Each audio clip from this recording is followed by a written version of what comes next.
This is 5 in 10 from Skywatch TV for Monday, February 19th, 2024. I'm Derek Gilbert. Topic number 5 today, no independent Palestinian state, at least not with the agreement of Israel. On Sunday afternoon, Israel's war cabinet unanimously passed a resolution brought to the cabinet by Prime Minister Benjamin Netanyahu that rejects any attempt by the international community to impose a Palestinian state on Israel. The statement in its entirety reads, quote, 1. Israel absolutely rejects international diktat regarding the permanent arrangement with the Palestinians. Such an arrangement will be achieved only by direct negotiations between the parties without preconditions. 2. Israel will continue to oppose unilateral recognition of a Palestinian state. Such recognition following the October 7th massacre will award an immense and unprecedented prize to terrorism and prevent any future peace agreement, end quote. They are correct. Israel is the only nation in history that I can think of who is pressured by the rest of the world to make concessions after being attacked. And especially after 1967 and 1973, after being attacked and gaining territory as a result of its counterattack, defending itself. This is just absolutely insane. Topic number 4, we are all border states now. More evidence of this in New York City, where a Venezuelan gang is now recruiting migrants to help them with their new string of smartphone thefts that are plaguing the city. What you see on the screen here is a security camera still of a woman who is being dragged away by robbers on a moped. What's going on here? That was a very simple business model. Robbers on mopeds grab people's phones while they're using them, grab from their hands. That way they can keep them unlocked. And then they take off. And after the phones are stolen, victims' bank accounts are drained, fraudulent credit card charges are made, and so forth. Then the phones themselves are sent to Colombia and wiped, reprogrammed, and sold. New York Post reports that the pattern of robberies is linked by law enforcement to a brutal Venezuelan gang called Tren de Aragua, which means Araguan train.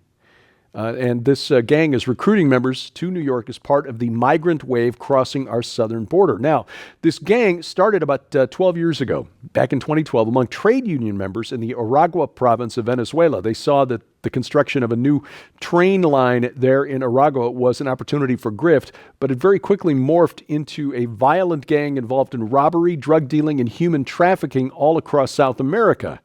Peru, Colombia being roped into this, also active in Mexico, and besides New York, here in the United States, law enforcement officials in Chicago are tracking activity there as well. A former U.S. Border Patrol agent and senior fellow at the Texas Public Policy Foundation said they go into local economies where there are Venezuelans to take over the criminal underground using excessive force. They are especially notorious for their willingness to kill women to make a point. They start shooting prostitutes controlled by rival gangs and perform the executions on social media to make their point very, very clear. Gang members began making their way from Venezuela across the U.S. border in 2017. That year, there were about 2,800 encounters with Venezuelan migrants at the border, according to U.S. Customs and Border Protection. But between October of 22 and September of 23, the most recent full fiscal year, more than 334,000 Venezuelans were encountered by Customs and Border Protection. That's second only to Mexicans, 735,000 of them encountered at the southern border. Tren de Aragua now playing a key role in trafficking many from Venezuela. Look, Democrats, we know you want the votes, and you're bringing them in. In fact, the city of San Francisco now putting an illegal migrant on its board of elections commissioners. But is it really worth this, especially in Democrat-run cities? There will be, I think, consequences. Topic number 3, $50 an hour. Representative Barbara Lee of California arguing that $50 an hour is a sensible and achievable minimum wage. Seriously. At a debate for candidates who are running for the open seat for the late Senator Dianne Feinstein, Lee tried to justify her demand by saying that businesses should and can pay a minimum of $50 per hour. She said, quote, in the Bay Area, San Francisco, I believe it was the United Way that came out with a report that very recently found $127,000 for a family of 4 is just barely enough to get by. The two other Democrats on the stage running for that vacant seat, Representatives Adam Schiff and Katie Porter, support minimum wages of between $20 and $25 an hour. That's still nuts. The only Republican in the race, former Los Angeles Dodgers first baseman and Hall of Famer Steve Garvey, said this is counterproductive, shall we say. Quote, if you look at what California has done to fast food franchises right now, increasing the minimum wage to $20, then what's going to happen? It's going to increase costs for hardworking Californians to go to a franchise. Instead of a $9 Big Mac, it's going to be $15. What's actually going to happen is what we're already seeing in California. The Pizza Hut franchises in California laying off 1,000 workers because of the increased minimum wage to $20. Look, the U.S. dollar is a commodity just like anything else, like bushels of wheat or pork bellies or whatever. When you increase the supply in circulation relative to other things, the value of the dollar goes down. It's not that prices are higher. It's not that food is worth more. It's that your dollars are worth less. Increase the minimum wage to $50, a bunch of people get fired, prices go up, and it's like George Jetson on that treadmill outside the house. Jane, get me off this crazy thing. Topic number 2, the horned statue goes to Houston. The University of Houston will soon display a golden statue with, I think we can safely call this satanic imagery. Goat horns for hair and serpentine appendages instead of arms, but decorated with the very iconic lace garment, the lace collar, which represents the late Justice Ruth Bader Ginsburg as part of her style. I mean, this idol, which was named Witness, is a tribute to Justice Ginsburg. Debuted in New York last year, was co-commissioned by the Madison Square Park Conservancy and Public Art of the University of Houston system. This will be on display at the Cullen Family Plaza at the University of Houston beginning February 28th and running, ironically, through Halloween.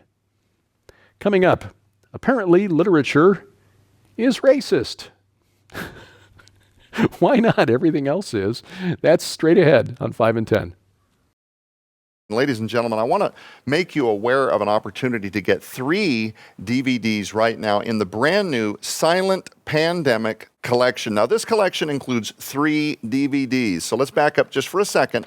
First, you're going to receive the brand new DVD, Viral Defense, evidence-based methodology for optimizing your immunity against COVID-19, long COVID, spike proteins, and future viral outbreaks, along with the new DVD, Fight Back Against Alzheimer's, Dementia, MCI, and Cognitive Decline.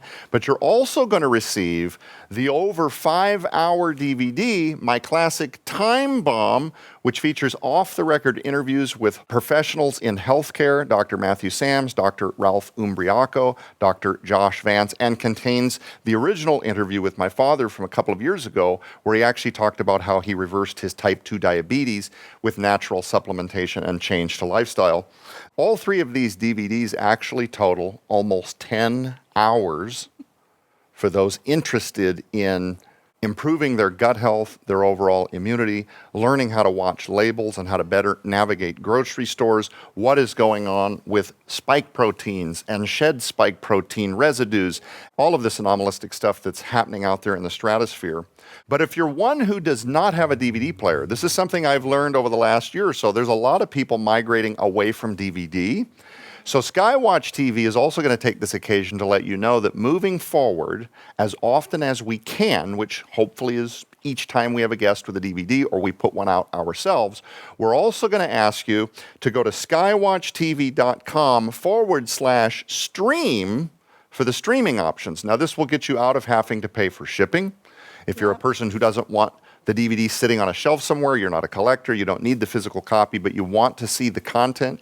So if you want the DVD copies of all 3 of these right now while supplies last, you can get the Silent Pandemic collection in physical copy for your donation of $35 plus shipping and handling. But if you want to stream these, go to skywatchtv.com/stream. You will see a couple of different options. First, you can stream just Fight Back Against Alzheimer's for $15, or you can stream the Viral Defense DVD by itself for $20, or You can stream all 3, which total the 10 hours that I just mentioned, on all of the above for only $20 right now in a special Silent Pandemic bundle right now.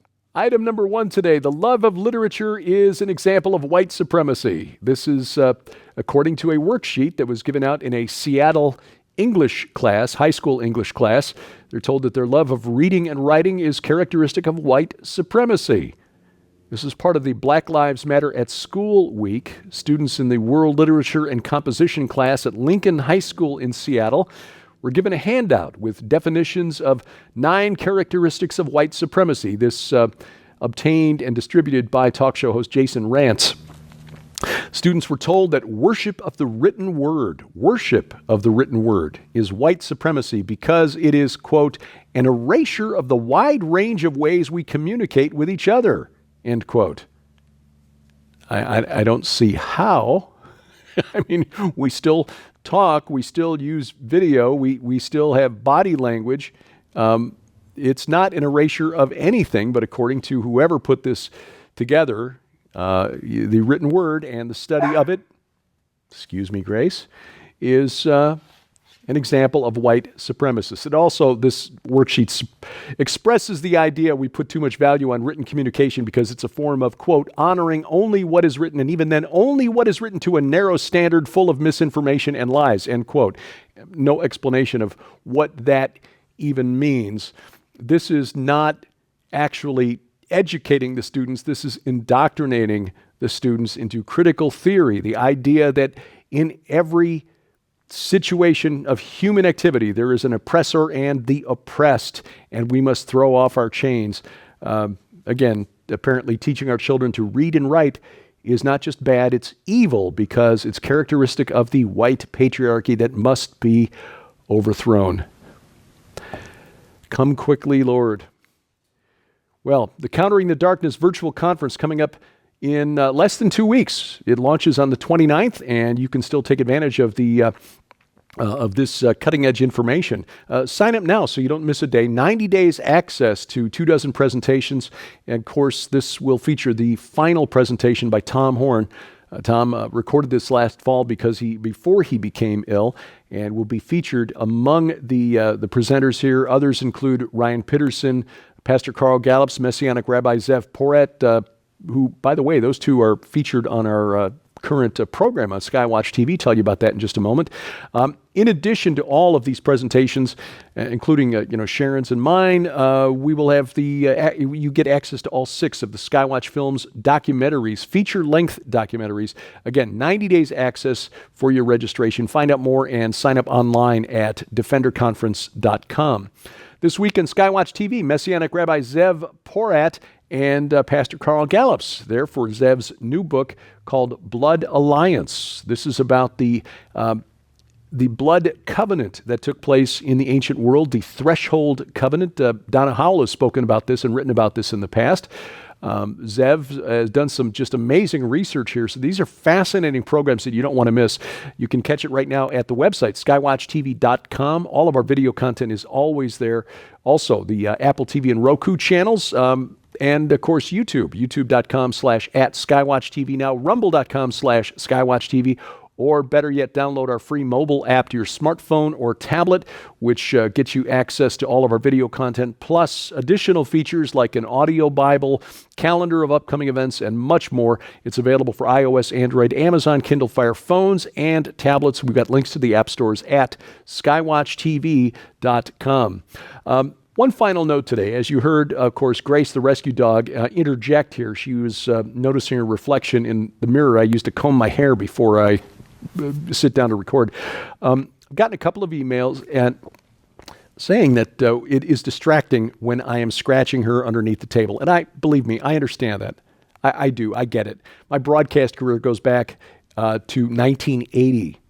And I worked on the air in some large markets, Little Rock, Arkansas, St. Louis, Philadelphia, the Chicago metro area. So I do understand. I also know that if I come out here to the barn without Grace, then she gets very disturbed. She's very unsettled. and it makes it difficult, if not impossible, for Sharon to accomplish anything in the house. So I bring Grace out here to the barn, and so it seems like the best of the situation. So we beg your indulgence. We'll try not to make this a regular habit, but she will be a part of this program from time to time going forward. And again, thank you for your understanding. And thank you for watching as we keep watch. I'm Derek Gilbert. This is 5 in 10 from Skywatch TV.